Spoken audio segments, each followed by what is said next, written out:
ఈ లోకంలో మనకెంత అందమున్నా, ఆస్తులున్నా, బలమున్నా, బలగమున్నా ప్రభువైన యేసుక్రీస్తుని సొంత రక్షకునిగా అంగీకరించకపోయినట్లయితే మనము రాలిపోయే పువ్వు వంటి వారమే.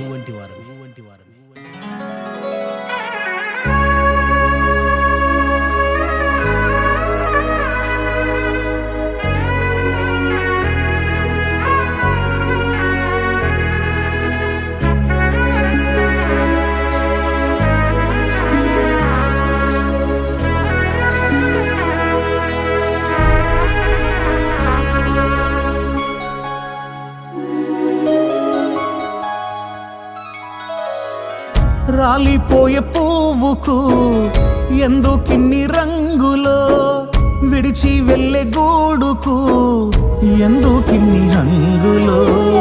రాలిపోయే పువ్వుకు ఎందుకిన్ని రంగులో